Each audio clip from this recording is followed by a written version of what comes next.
दिल्लीतल्या या भेटीमागे काँग्रेसला काहीतरी गडबड असल्याचं मात्र जाणवत आहे। दिल्लीत आता बैठकांचा जोर वाढलेला आहे। ज्या बैठका होत आहेत त्यातून कुछ तो गडबड है असं म्हणायला स्कोप आहे, असं ही काँग्रेसचे नेते विजय वडेट्टीवार यांनी म्हटलेलं आहे। पण एवढं वादळ उठलं तरी शरद पवार गप्प का?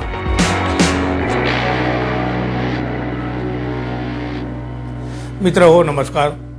राज्यात ऐतिहासिक बहुमत मिळालेले असले तरी केंद्रात भाजपचे सरकार कोबड्या घेऊन चालत आहे। सध्या दोन पैकी एक जरी कोबडी निघाली ना तर केंद्रातलं सरकार कोसळू शकतं। त्यामुळे भाजप सावध आहे आणि सावध पावलं टाकूही लागलेलं आहे। त्यासाठी काही करून त्यांना लोकसभेतलं त्यांचं संख्याबळ वाढवायचं आहे आणि म्हणूनच त्यांच्याकडून ऑपरेशन लोटसची तयारी हालचाली सुरू झाल्या असल्याचं सांगितलं जात आहे। त्यात गेल्या 2 दिवसापासून शरद पवार हे पुन्हा केंद्रस्थानी आलेले आहेत। अजित पवार आणि शरद पवार यांची झालेली भेट वाढदिवसाच्या निमित्तानं का होईना, पण बंद दाराआड झालेली चर्चा एक वेगळीच खळबळ उडवून गेलेला आहे।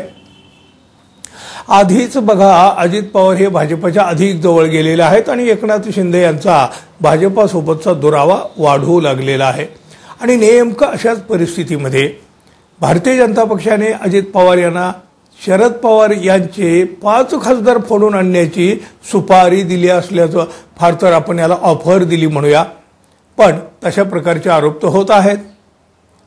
5 खासदार फोडून आणले म्हणजे तुमचे एकूण 6 खासदार होतील आणि मग तुम्हाला केंद्रामध्ये एक मंत्रिपद देऊ, अशी ही ऑफर असल्याचं सांगितलं जात आहे।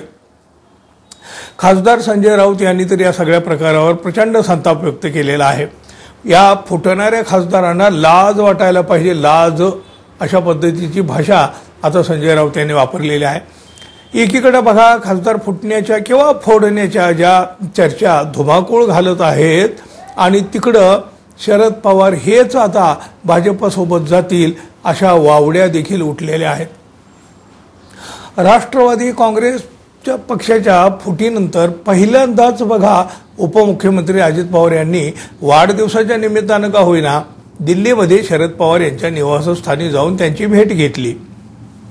भेटीमुळं आणि त्यांच्यातल्या झालेल्या संवादामुळं, चर्चेमुळं आता वेगवेगळ्या चर्चांना उधाण आलेलं असतानाच बघा त्याच दिवशी केंद्रीय मंत्री अमित शहा यांनीही शरद पवारांची भेट घेतली। त्यामुळं काकांचा पुतण्यासह भाजपासोबत हात मिळवणीचा काही प्रयत्न, काही वाटाघाटी सुरू आहेत की काय, अशा प्रकारच्या चर्चा सुरू झाल्या। त्याचबरोबर या नेत्यांच्या भेटीमुळे महाविकास आघाडीत मात्र प्रचंड अस्वस्थता निर्माण झाली आहे। अहो साहजिकच आहे, शरद पवार ही तर महाविकास आघाडीचे एक केंद्रबिंदू आहेत।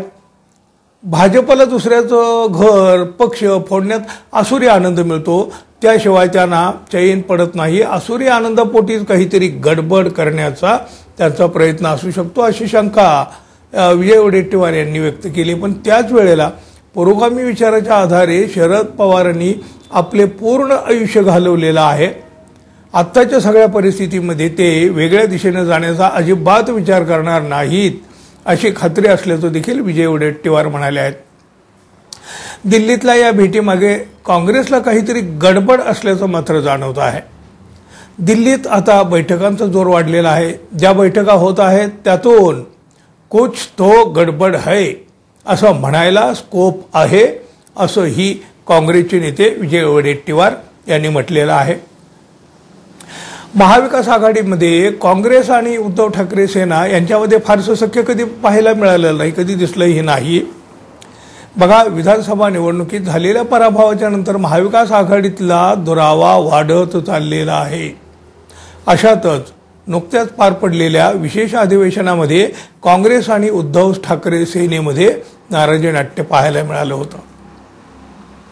आता शरद पवार पुढे काय राजकीय भूमिका घेणार याबाबत शंका कुशंका व्यक्त केल्या जात असतानाच महाविकास आघाडीतील अस्वस्थता अधिकाधिक वाढू लागली आहे।